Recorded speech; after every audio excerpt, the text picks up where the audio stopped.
आज शासन की नीति के अनुसार,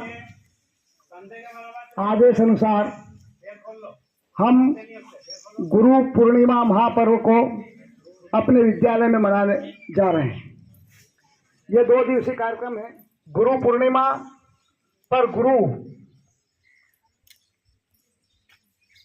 का सम्मान शिष्यों के द्वारा किया जाता है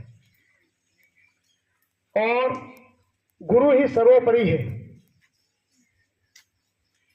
क्योंकि कहा गया है कि राम कृष्ण से कौन बड़ा, उन्हों तो गुरु कीन, 3 लोक के वो धनी, गुरु आगे अधीन।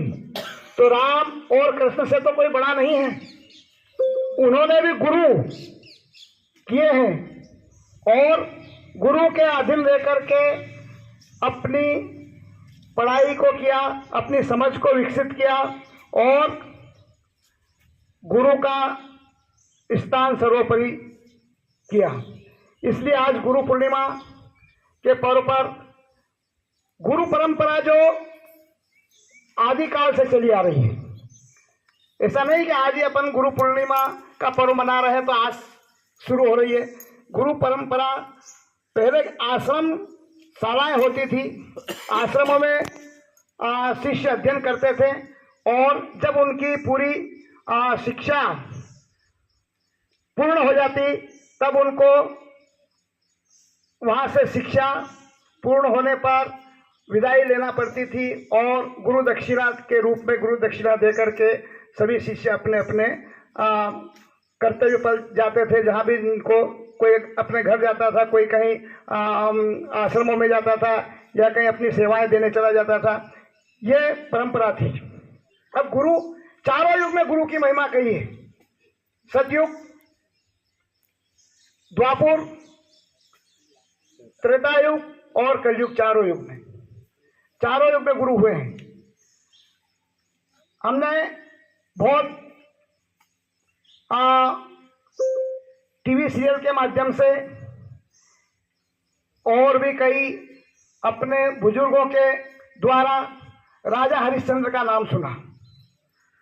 राजा हरिश्चंद्र सतयुग में हुए, जिन्होंने गुरु के मांगने पर पूरा राजपाट, यहां तक कि वो खुद भी बिक गए, अपने परिवार को बेच दिया और गुरु के द्वारा जो मांगा गया दान था उसको पूर्ण करने की उन्होंने कोशिश की, अथक प्रयास किया। फिर आते हैं अपन त्रेता युग। त्रेता युग में रामचंद्र जी, जिन्होंने अपने गुरु के रूप में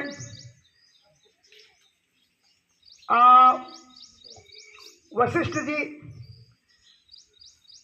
को गुरु माना और उनके कहने पर शस्त्र विद्या, आध्यात्मिक ज्ञान, सारी विद्याओं का अध्ययन किया। द्वापर युग में श्री कृष्ण भगवान ने उज्जैन में सांदीपनी ऋषि को गुरु बनाया और उन्होंने उनसे अपनी विद्या सीखी। कलयुग में भी